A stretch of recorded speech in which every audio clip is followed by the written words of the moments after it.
Inside of the concentration camps, there were many different guards and members of staff that inflicted great suffering and pain onto those prisoners inside of the camp. At some of the most evil places used by the Nazis during the Second World War to carry out the Holocaust, there were female guards who would live on in the memory of survivors for their barbarism and great violence. One such woman was Johanna Bormann, a woman who was executed after the end of World War II for her involvement at camps such as Auschwitz and also Bergen-Belsen. She was placed on trial at the Belsen trials after she was arrested in the terrible camp, along with a number of other prominent SS guards, such as Irma Grazer and Josef Kramer. Bormann's crimes were endless, and she was noted for her immense brutality. Join us today as we look at the disgusting crimes of Johanna Bormann, and remember to support our channel. Please make sure to subscribe. Johanna Bormann joined the Auxiliary SS shortly before the start of the Second World War in 1938, around the age of 45. She claimed that she joined the SS initially as she knew she could earn money inside of the evil regime than a normal civilian job would pay, and she began to work inside of a kitchen.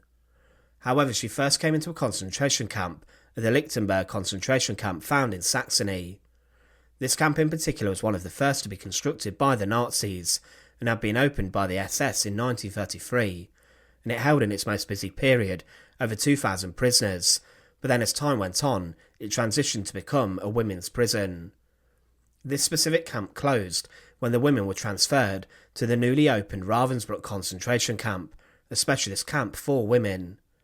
Bormann went there with these prisoners to the new camp, and Ravensbrück was seen as a brutal place where many female concentration camp guards would learn their violent craft.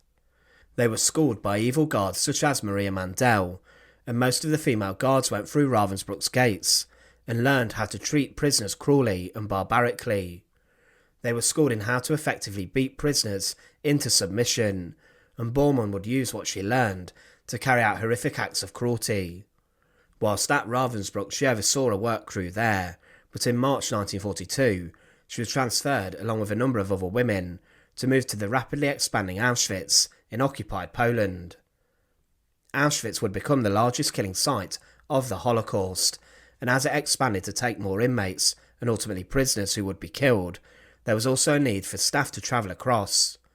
Johanna Bormann whilst there would be vicious, and she was known for her small size, but for her evil treatment also of prisoners. She was nicknamed the Weasel, or the Woman with the Dogs, and she would use her dog viciously on victims. At her trial, she was asked several questions, which related to her having an animal inside of the camp. She was asked, "A large number of witnesses have said they remember seeing you with a dog. Did you have one?" She responded, "Yes, I brought him with me." She lent her dog to other guards who took him hunting, but the real bloodshed regarding the animal occurred inside of Auschwitz, with Bormann holding the lead.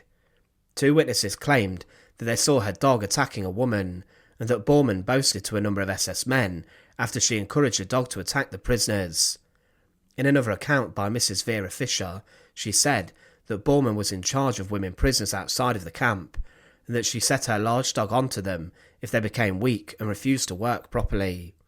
She even went further, saying that a number of women prisoners were attacked by Bormann's dog, and they were actually taken to the hospital and died of blood poisoning from infection and the fact they were denied proper medical care. Also, a number of women who were injured by the dog were sent straight to the gas chambers. Bormann denied this, but the accusations continued. Eleni Helena Kofer said that inside of Auschwitz, Bormann was the most hated person at the camp, and whilst she oversaw the clothing store, she encouraged her dog to attack prisoners. On one instance, Bormann noted a prisoner taking something, and she grabbed her by her hair, threw her to the ground, and then let her dog bite her, which caused an injury so great that there was a huge pool of blood. A doctor then arrived to examine her, and there was no movement, and the woman was then taken straight to the gas chambers and killed. The dog also attacked a woman so badly that she was sent to hospital, where she stayed for 6 weeks. Bormann's violent streak was also on display without the dog. She was known for striking women and other prisoners very hard. One woman, Dora Silberberg, recalled at trial how Bormann struck a woman who felt so sick she could not walk to the work site. When she got there, she sat down as she was weak, and Bormann hit her across the face so hard that she knocked out 2 teeth, then ordered the dog to attack. This woman, who had been bitten severely, was then taken to the infirmary where she died. Bormann claimed at trial that there were other women in Auschwitz who had dogs, but denied all allegations against her, but the allegations continued.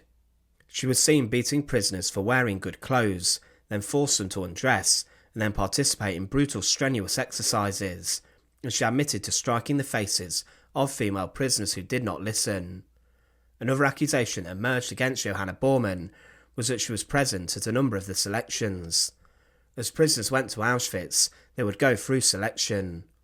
Those fit enough to work were allowed to be admitted into the camp, but those who were considered too weak were sent straight to their deaths in the gas chambers. Bormann was present at selections and regularly played God with people's lives, deciding if they lived or died.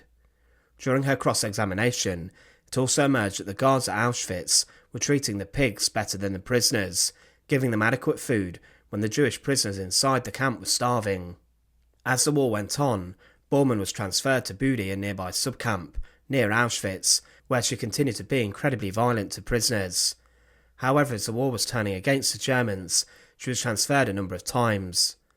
In 1944 she was sent to keep order at an auxiliary camp at Lichtenberg, before in January 1945 being sent back to Ravensbrück.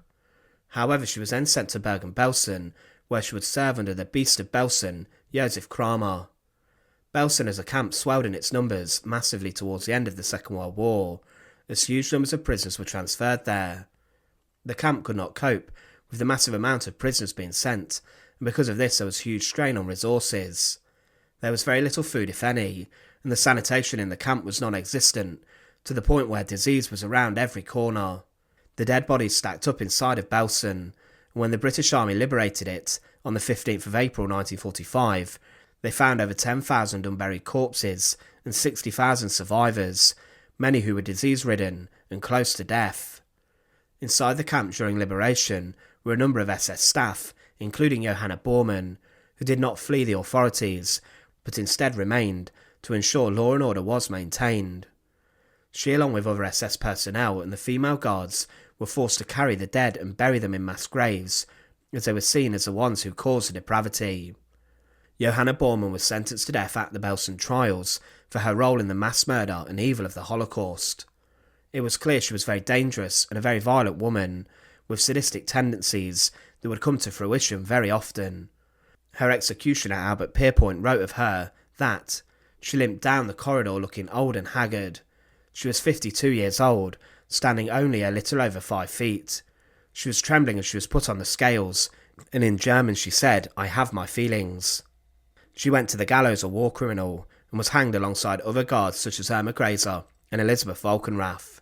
But what is different about Johanna Bormann is the fact she was much older than these two.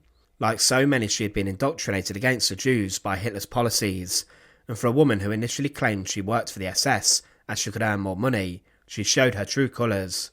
Johanna Bormann's crimes at Auschwitz, Bergen-Belsen and Ravensbrück were huge in their numbers and incredibly barbaric, and today many of her crimes remain untold. Thanks for watching. To support our channel, please make sure to subscribe. And once again, thank you so much for watching.